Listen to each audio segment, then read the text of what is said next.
What's up, students? It's Pastor Rustin here, and today we are going to talk about the book of Joshua, also known as the book of Conquest. It is the first of the 12 historical books in the Bible, and it comes right after the first 5 books of the Bible, also known as the Pentateuch. The Pentateuch makes up the Law of Moses, and it covers the first 3 stages of biblical history: the creation stage, the patriarch stage, and the Exodus stage. The Israelites were set free from Egypt, they received the law, and they journeyed in the wilderness for 40 years until finally coming to the land of Moab, which is across the Jordan River from the land of Canaan.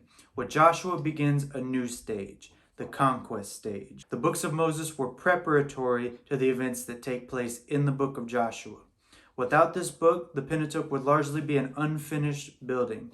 It follows the Pentateuch much like the book of Acts follows the Gospels. Now, there are many events that come to mind when discussing this book. Maybe you're thinking of the walls of Jericho falling, or the sun standing still in the sky for a whole day.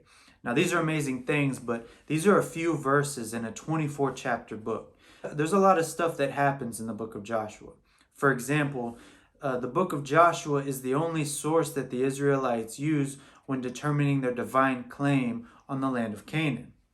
So there are a lot of reasons that this book is important, but the criteria of religious value of any book is, what does it tell you about God? Now, there are 3 main attributes of God that are especially prominent in this book: His holiness, His faithfulness, and His saving grace. We're going to divide this book up into 3 parts. The first part deals with the invasion of the land, where Israel claims her possessions. It's chapters 1 through 5. The second part deals with the subjection of the land. It's where Israel conquers her possessions. That's chapters 6 through 12. And the third part deals with the distribution of the land, where Israel colonizes her possessions. That's chapters 13 through 24. In this first lesson, we're going to cover the first 5 chapters, where Israel claims her possessions, the invasion of the land. Let's paint the historical picture. The conquest took place about 40 years after the Exodus from Egypt. Most scholars date the Exodus as being around 1446 BC, placing the conquest between 1406 and 1400 BC in the late Bronze Age. The main powers at this time were the Egyptians and the Hittites. Canaan had been under Egyptian control since the 1550s and had suffered economic hardships due to the heavy tribute placed on them by the Egyptians. Canaan was not a united kingdom, but what it was divided up between different principalities and city-states, and were always kind of in conflict with one another, and especially in conflict with Egypt. Eventually, conflicts with the Hittites and political struggles and the abandoning of certain cities weakened Egypt's grasp on the land of Canaan. The 19th dynasty of Egypt eventually fell in 1197, with the Hittite capital falling to the Sea Peoples, aka the Philistines, in 1200, the approaching Iron Age, and the Assyrians not arising till a few hundred years later. It was the perfect time for a young nation to enter into this sort of power vacuum. The preparation. The book of Joshua picks up right where Deuteronomy left off. The Israelites were camped in the plains of Moab. Moses has died, and the first one to speak is the Lord to Joshua, who was Moses' assistant. He speaks of Moses not as Joshua's superior, but as his servant. That is what he is to be. He charges Joshua, and he identifies the task at hand. Obey the law, and you will be blessed. Do not be afraid, but be bold, because I am with you. And Joshua charges the people, saying, prepare yourself, for we move out in 3 days. They were to cross the Jordan River, which was in full flood. Now, this generation had probably not seen the Lord part the Red Sea, so they were probably unaware as to just how they were to cross the Jordan River, seeing that it was overflowing its banks. The penetration. Before the Israelites were to take the city of Jericho, 2 spies were sent out to scout the city. It says that they were sheltered by a prostitute named Rahab. With her help, they were able to go undetected and complete their task. They made an agreement with Rahab that because she had helped them when they conquered the city, they were not to harm her or her family. She was to signal them with a scarlet cord outside of her window when the invasion was to take place. Now, we're not told a lot about Rahab.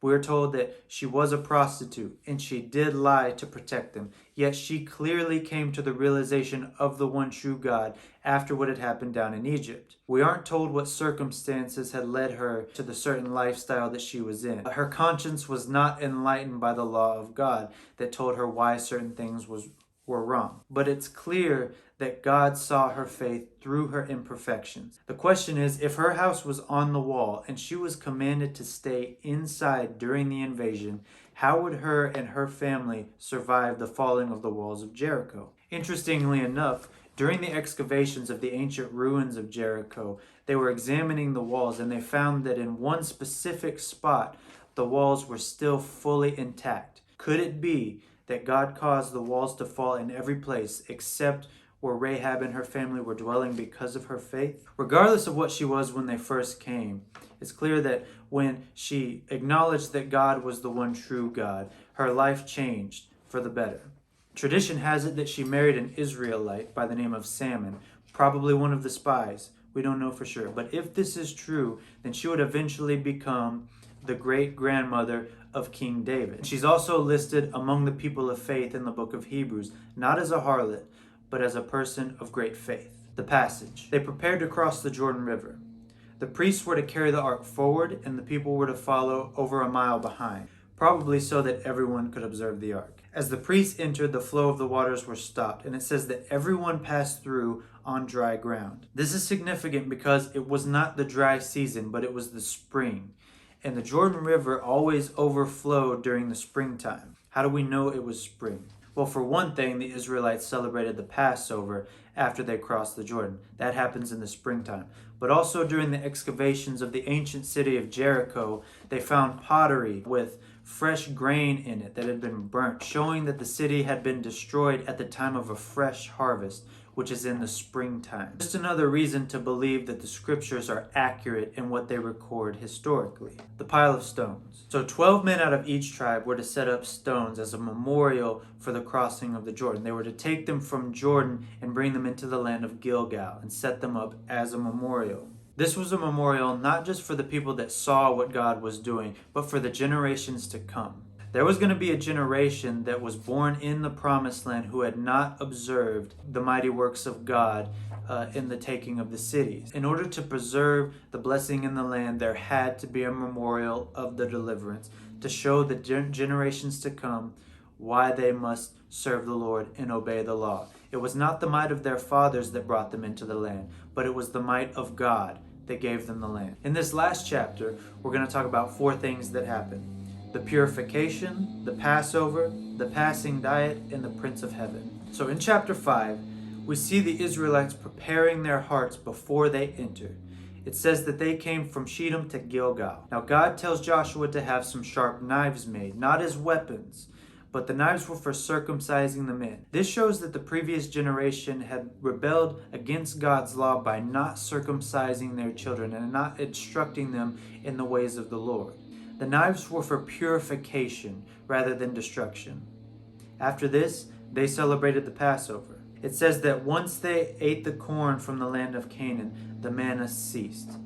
They had eaten manna in the wilderness for 40 years. It was God's provision for the journey. But as the journey to the promised land came to an end, so the provision for the journey came to the end as well. It was showing that the journey was over and it was finally time to enter in. Finally, the captain of the heavenly armies appears to Joshua with his sword drawn, ready for action, showing that it was indeed time for the Lord to initiate the taking of the promised land. This whole sequence of events is a demonstration of the faithfulness of God.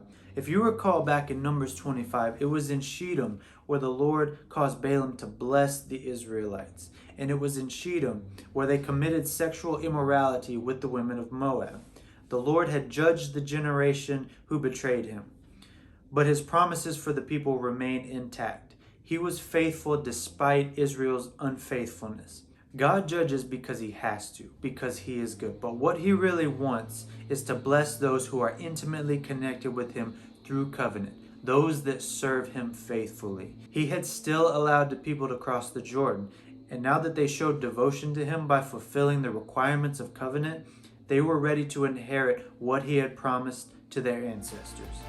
We will look at what happens next in the next lesson on the book of Joshua. Thank you.